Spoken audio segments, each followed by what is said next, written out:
Hey there, and welcome to What's the Story. We're an inquisitive bunch of hosts from the What's the Story team on a mission to uncover stories about faith and courage from everyday people. In doing that, we get the privilege of chatting with amazing guests and have the opportunity to delve into their faith journey, the hurdles they've overcome, and the life lessons they have learned along the way. If you enjoy our podcast, don't forget to subscribe and sign up for our weekly newsletter at our website, whatsthestorypodcast.com. It's your direct line to the latest episodes and detailed show notes delivered straight into your inbox. And the best part, it's totally free. What's the Story is brought to you by Crowd Church, who fully understand that stepping into a traditional church might not be everyone's cup of joe. Crowd Church provides a digital sanctuary, a safe space to explore the Christian faith where you can engage in meaningful conversations rather than just simply spectating.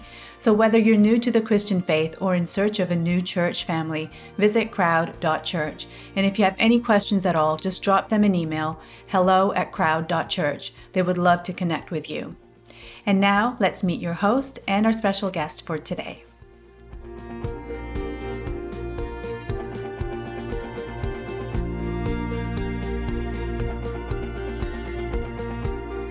So welcome to What's the Story. I am sat here chatting with the beautiful, the amazing Anna Grace Kennedy Farrington, however many names you want to put on.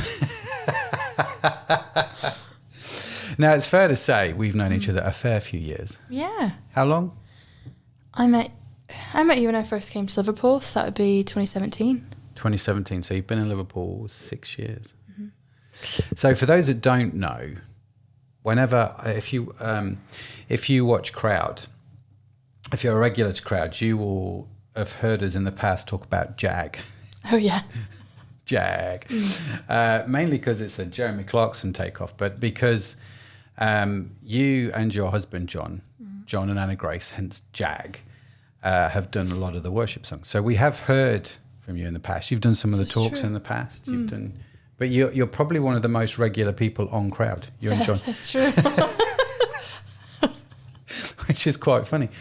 And so the reason we're doing this conversation is because it was all very last minute, wasn't it? This is definitely not planned. This is the most spontaneous conversation I've had on What's the Story. Might have washed my hair. Done my makeup. Yeah. I know I should have done mine. But we were just having lunch because this is your last day. Mm-hmm. Isn't it, in the office? You work with us here, and it's your last day before you fly off back to North Carolina. We're going to get into that a little bit. And so I was like, well, let's do a What's the Story before you go. And you were very game and said, yeah, sure, let's do it. So thank you for doing this. Yeah, of course. Of course. I had no option. Yeah, you bought me lunch. Is that what it would have taken years ago? Memo to self: if you need Anna Grace to do anything, just buy lunch. Yeah, food. Food. You know what? Zoe is exactly the same way. My daughter. Yeah. If you want something, you just say to Zoe, whilst we're there, if we're going to go do something, whilst we're there, or whatever it is I needed to do, there will be food. She's like, I'm there. It works. Yeah. Does it work with you as well? Yeah, definitely. Most definitely treats. Treats, always, I love treats. Treats are the way to the woman's heart, right? Yeah. Okay, fair play. So you are heading back to North Carolina. So let's just run through the story super quick. Okay. How are you in Liverpool? I'm in Liverpool because of my husband, John. Mm-hmm. I met him in Germany on a gap year, and I thought I really like him, so I followed him back to England. It's basically what I did. Yeah. So I was in Oxford for a year. Yeah. And then moved up to Liverpool once we got engaged.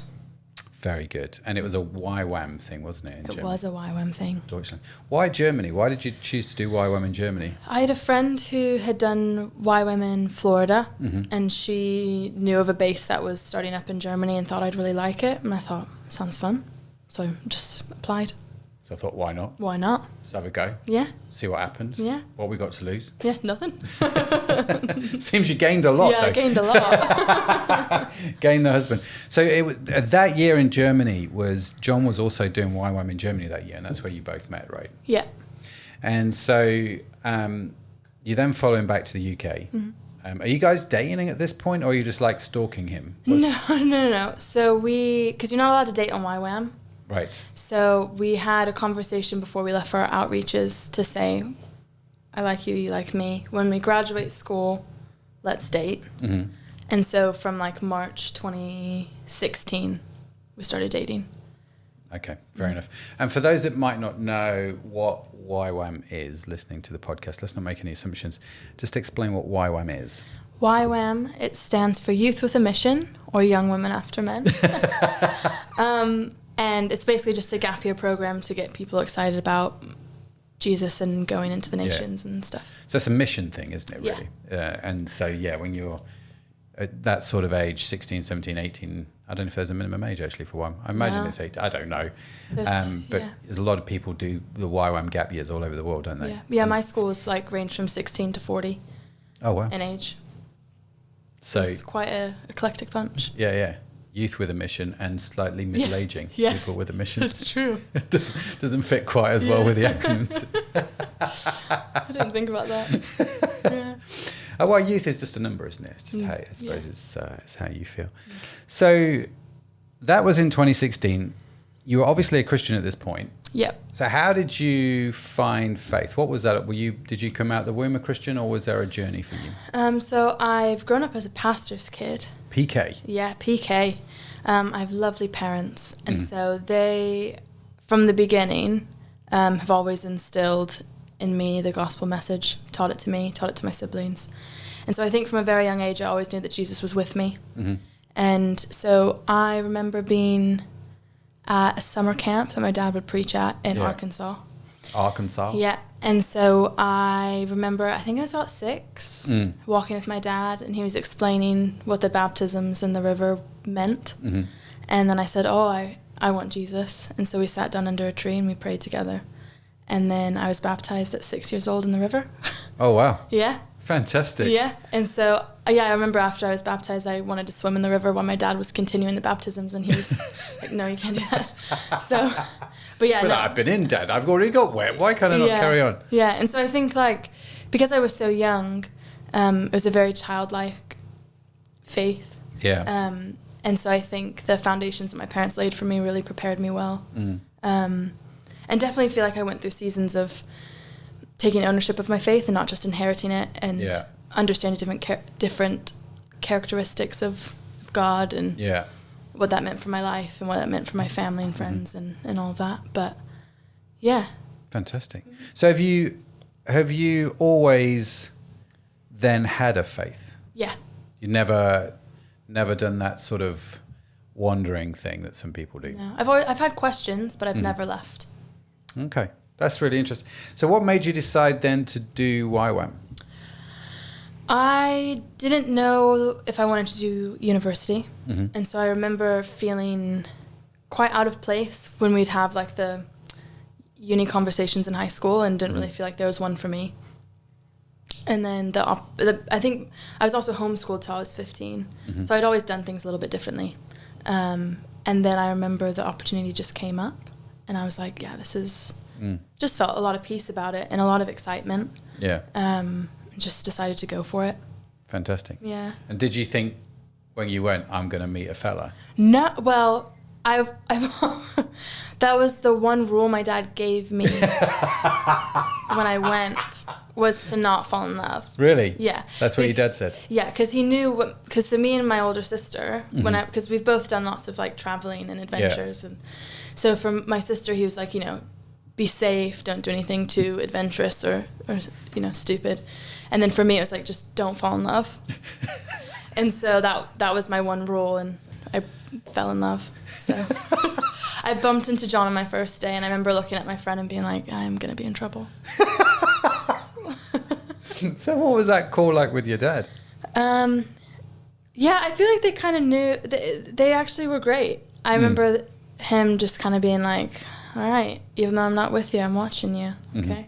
And he made John FaceTime him to ask his permission while we were in Germany. And that went well. Yeah? Yeah, they Very loved good. John. Of course they would. Yeah, Everyone how loves could John. you? Yeah, almost like more than me sometimes. He cleans up after himself more than I do. And yeah, so he's great. I've had that with my mum, that actually I'm convinced since I've got married that mum much prefers, and quite rightly so, I think, Sharon to me in a lot of ways. Yeah. And you feel like slightly pushed out, don't you, by your spouse, which is quite funny where your parents are concerned. So what was it like growing up as a PK? Did you feel like that was a pressured environment? Like you had to conform to something, or was that all? You didn't even notice that? Yeah, I think I enjoyed it. I don't remember not enjoying it growing up. I think there's definitely things that are hard. I think it's hard when people think that they know you, when they don't know you that well. But I mean, I've had a pretty good experience of being a PK. PK. I think I've always known. I think one thing that's helped is my dad's always said that we're his first priority, and so I always knew that we came before church, and I think because of that, it helped me feel protected. Yeah. So you do what your dad tells you not to do. You fall in love, and you come over to the UK. You get engaged. You move up to Liverpool. You get married, and you've been living here since. How have you found it living? And I appreciate England is not necessarily a foreign country, but it is a foreign country, isn't it? It's very different. How have you found that? Because you've got a young daughter, Eden, beautiful, beautiful young girl. How have you found it living away from home? Very difficult. I think I didn't find it as difficult until I had Eden. Right. And I think that's when kind of my perspective shifted, because then my priorities shifted. But I'm very close to my in-laws and John's family, and so I've always had a good support system around and made loads of friends like family. And but it's still hard, because I think one thing that's difficult is, even though I'm American and I speak English and I can kind of blend in. I say that in my like collegiate jumper. But Carolina. Yeah. but I think there's still this kind of expectation that I'm not supposed to be homesick. I think I've struggled with people kind of expecting me to kind of get over it, just because my culture's not as different to here. Yeah. And so that's been difficult. I can feel pretty misunderstood sometimes. So that's been difficult. But at the same time, I felt very embraced. But I think for anybody who's not living in their home country, there's kind of, it's always going to be difficult, and you're always going to be longing or grieving for something. Just that familiarity. Even if you're not consciously aware of it, I think whenever I go back to the States to visit, I can feel my body rest in a way that it doesn't when it's here. Yeah, no, fair. I get that. I mean, I lived in the States for a couple of years. So it was the other way around.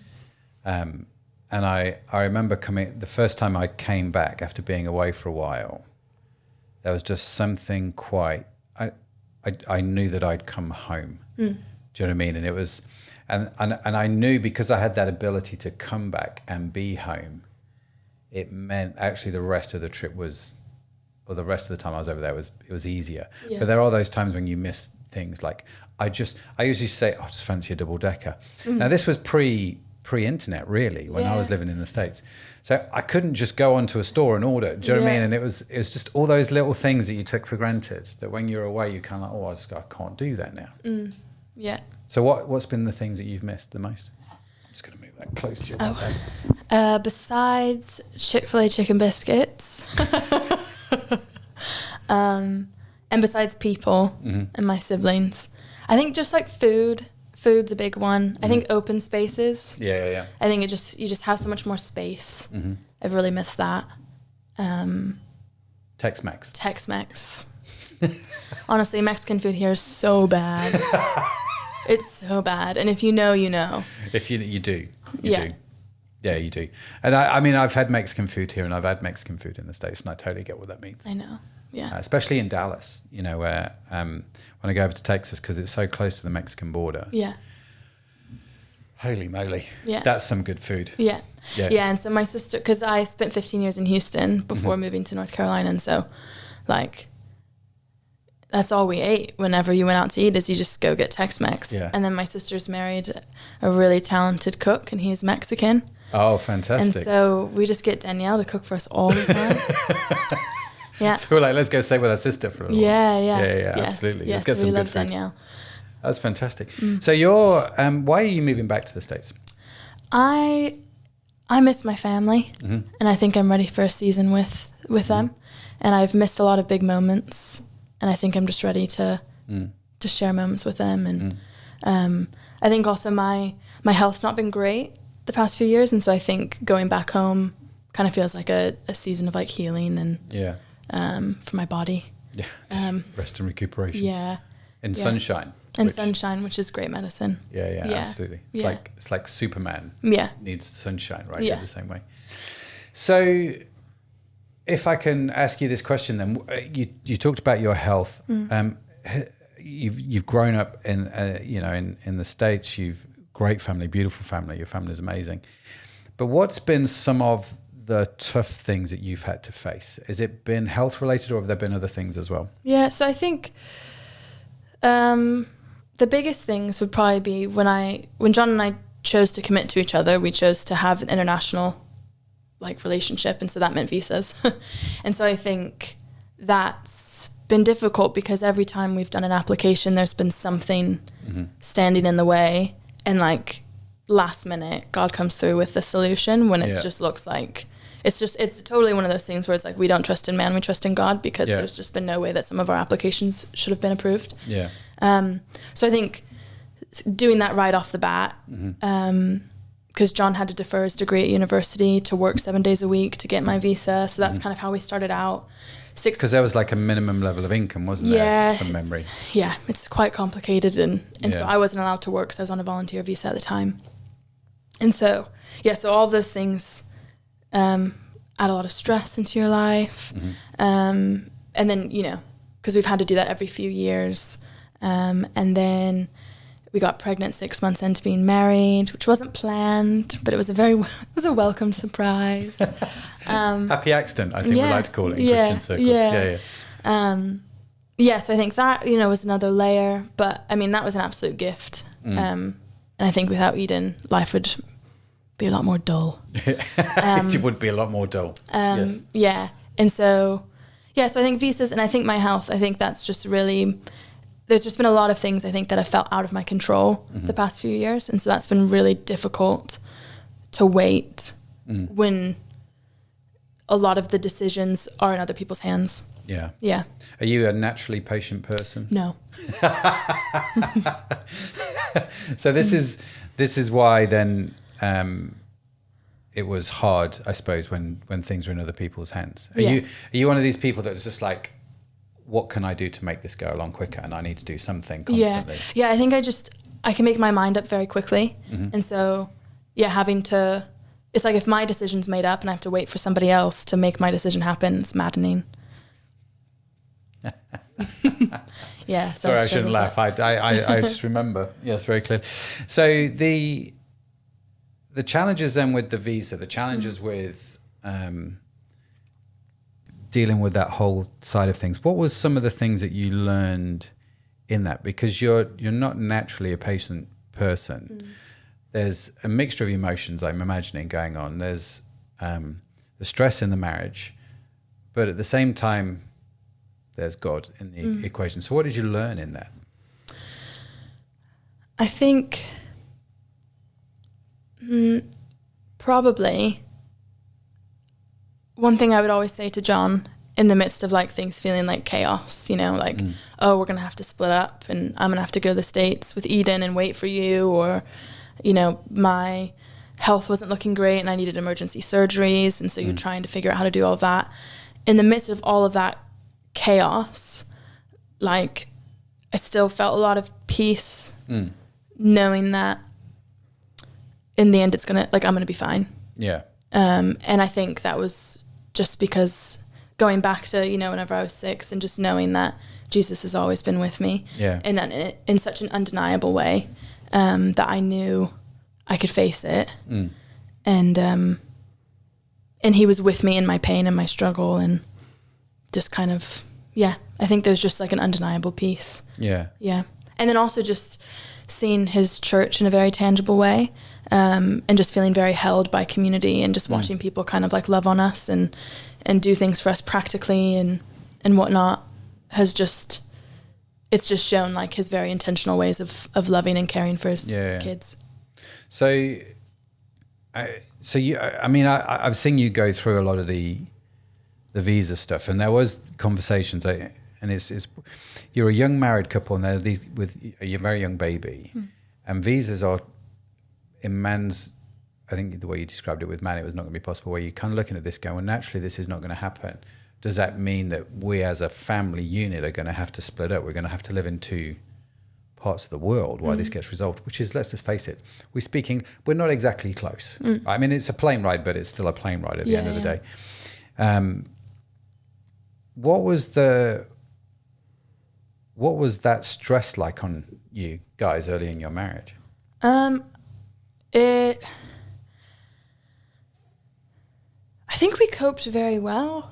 I mean, I think it just kind of, as you're learning and getting to know each other, it just forces you to communicate and articulate how you're feeling and how the other person can support you.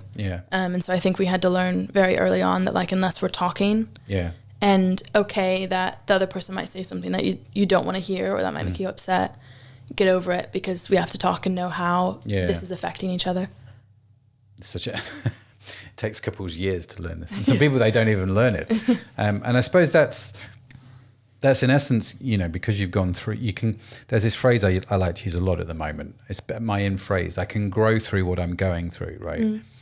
And I think it sounds like that's what you did. That as you were going through this very stressful time with the visas, with a young family, you grow through it, and you can grow in your marriage. So you were communicating and chatting and talking, which was great.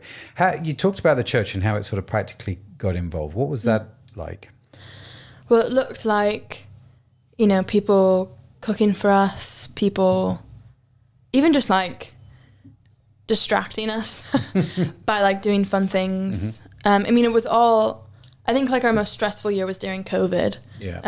So there wasn't too much that we could do with other people, but just like people checking in, people practically providing and helping us, people praying for us, just all of it combined, because I needed a surgery that was taking quite a long time here in the UK, and then welcome to the NHS. God love it. And then had a friend in the States that my parents talked to, who's our gynecologist in Texas, and she just said, I'll do it like this week if you want me to. And so we had people like that just really loving and caring for us, and doing whatever they could really to support us. Totally. And that was all amazing in its own right, wasn't it? Because I mean, the NHS, it's a beautiful organisation, but it was struggling after COVID. It's still struggling a little bit now, a lot now, isn't it? But and so surgeries weren't getting done in time. And I remember you being quite concerned about your health, and your dad doing what dads do. Right, I'm going to solve this problem. You're flying back home. We have this doctor, which was great. And obviously, I mean, how's your health now? Finding answers. So I think I'm still on a journey, but I think a lot of the things I can resolve. Still not 100%, but looking forward to getting 100%. Looking forward to getting back up there, fair play. So you're sort of on this the turning of a new chapter, aren't you, in the book? The page is about to turn. In a couple of days, you're getting on a plane. You're going back to the States. You, John, and Eden are going to start your life over there. So looking back on your time, from moving away from home, getting engaged, getting married, becoming a mum, your early 20s, is sort of really interesting, very formative part of life. A lot happens in a very short space of time, I think, in that part of your life. Looking at where you are now, what would you say to yourself if you could go back and have a conversation with that young girl that's going to get on a plane and fly to Germany? What would your advice be? Man, there's a lot I'd like to say to her. But I think ultimately I'd say following Jesus comes at a cost. Don't underestimate it. But with that, comes like indescribable peace and joy and safety. And it's the most steady foundation you could ever stand on. And I really don't know how I would have coped with everything that I've gone through from getting on that plane to Germany till now if I didn't have his peace. Yeah. And knowing him as a father, a provider, and a friend. Yeah. And knowing, I guess, in some respects, that you're doing what he's called you to do, right? I think that's ultimately life's not working out as I think it should, but at least I know that I'm doing what I think God's told me to do. And I think there's quite a lot of peace involved in that. When you say that following Jesus comes at a cost and don't underestimate it, is that what you did? What do you, as in like... This was the advice that you said that you were going to give to yourself? Yeah. Like, is that... Yeah, I think because it's not easy. Yeah. It's just not easy.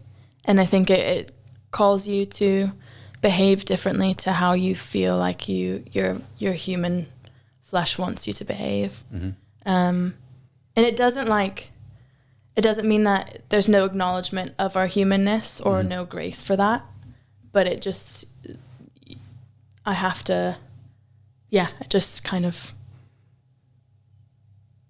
not, it's just an element of trust of like, my way is not the best way. Yeah. That's a very good way of putting it. My way is not the best way. And I think this is the wrestle that we face throughout most of our lives, to be fair. I want to do this. No, I think you should do this. Yes, but Lord, no. And it's that conversation, that internal wrestle. So what's been some of your best memories then, since getting on that plane from Germany? Obviously meeting John. That first time you saw him. Yeah. Your crazy wooing techniques.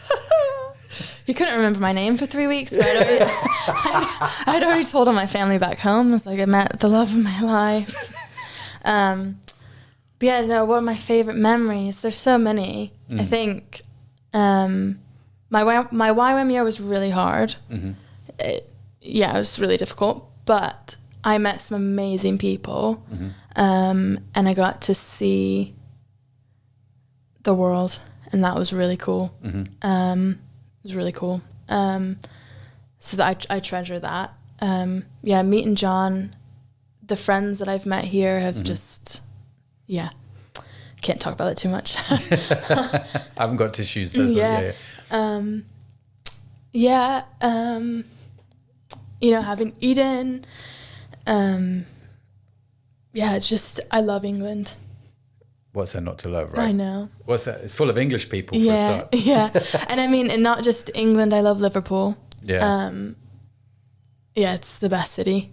It really is. It is. It really is. It is. But it's one of those things, isn't it? I saw, just to change the subject slightly, you showed me a video earlier of Eden running around in a Liverpool Football Club kit because you finally did the tour of Anfield before you left. And she was dancing. How could you not be a red? That's going to get some comments. That's going to get some. And in Liverpool, by the way, in case you don't know, there's two football teams, Liverpool and Liverpool Reserves. No, that's not unfair. That's Bill Shankly that said that.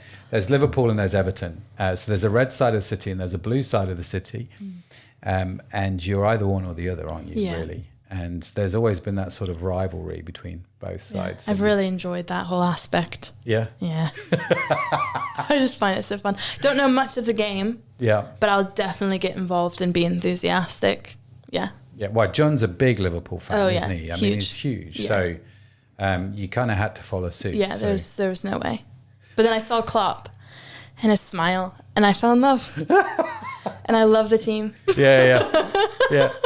And why not, right? Why not? That's awesome. So lots of good memories. Yeah. Lots of really good memories. And I find it fascinating. I've found the whole journey of you and John and Eden now obviously quite fascinating. John, I've known since, he was a young whippersnapper coming back up. I've known John's parents a long time. Yeah. And so it was always interesting. This young lad goes off. We don't see him for a little while, and he comes back and is like, "Oh, I'm going to get married. And you're like, what? Yeah, especially since he didn't have a girlfriend really before he met me. It's like, really? Yeah. I didn't realise you'd gone through puberty yet, John. But okay, that's fair enough. It was one of those. And so it's just been really fascinating watching you guys grow and develop as a family and all the stuff that you're doing. Your heart's massive, and you guys do some amazing stuff with the worship and beautiful voices. Very talented musicians. Thank you. And I remember coming around to your house a few years ago, and all of a sudden there was a big organ in the corner of the room. Yeah, I think we got it for like 40 quid in a cherry shop. It was great. But it was a big organ, and it took up like most of the room. Yeah. Yeah. But that was a very Farrington-esque thing to do, I think. It was, yeah. Yeah, John wrote a whole Christmas song one year, and we filmed a music video for him, put tea lights. It was brilliant. It's called Christmas Alone. It's great. But yeah, we had to pass on the organ because we had a bit of a mouse infestation, and then mice started living in the organ. And so. Oh, okay. Yeah. I'm sure there's plenty of children's books where mice come from church organs. Yeah, it's true, I'm actually. sure there's probably a whole great deal of stuff there.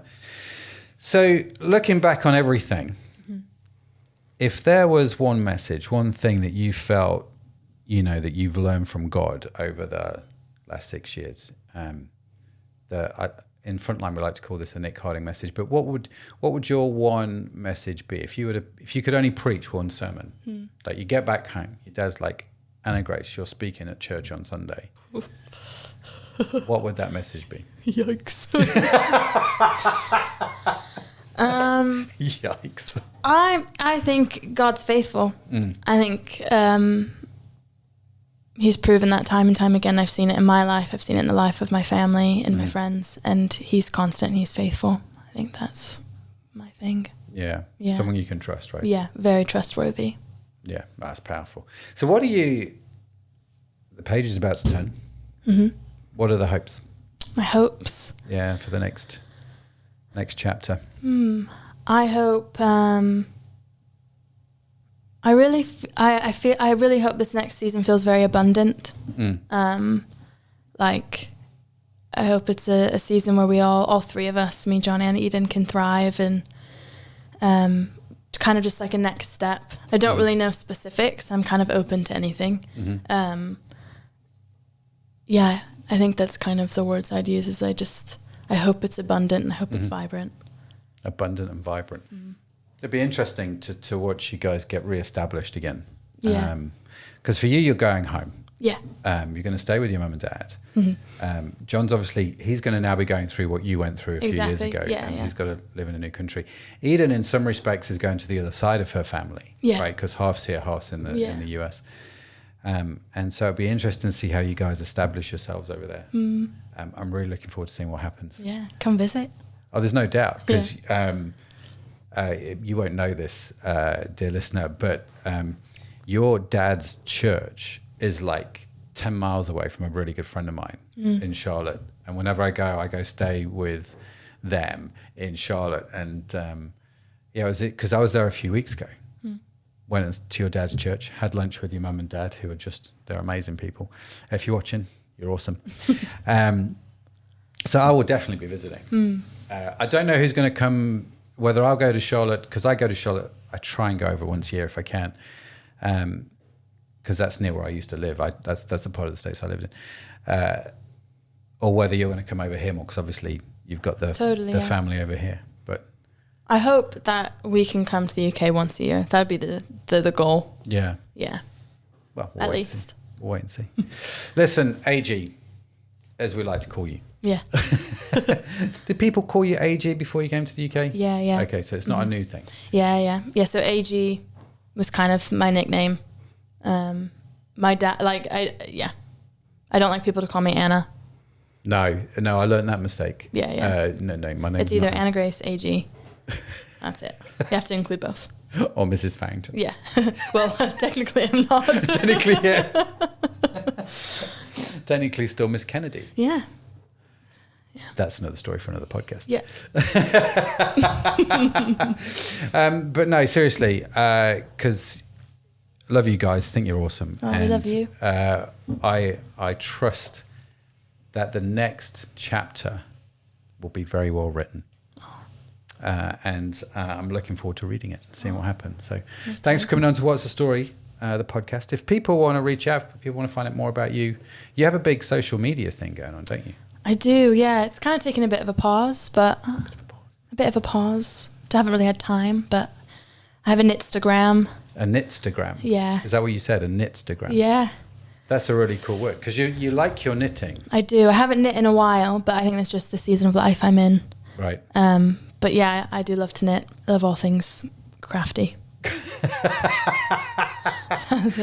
Maybe I shouldn't say that. That can be understood in so many ways. Yeah. And actually probably all of the different ways it could be understood are probably quite accurate. Yeah, just ask my mom. That was sneaky. Brilliant. Listen, you're awesome. Thanks for coming on. Thanks, Matt. You're an absolute legend. And just like that, we've reached the end of another fascinating conversation. Remember to check out Crowd Online Church at www.crowd.church. Don't forget to subscribe to What's the Story on your favorite podcast app. We've got a treasure trove of inspiring stories coming your way, and we'd hate for you to miss any of them. What's the Story is a production of Crowd Online Church. Our fantastic team, including Anna Kettle, Matt Edmondson, Tanya Hutzelak, and myself, Suther Fainin, work behind the scenes to bring these stories to life. Our theme song is a creative work of Josh Edmondson. If you're interested in the transcript or show notes, head over to our website, whatsthestorypodcast.com.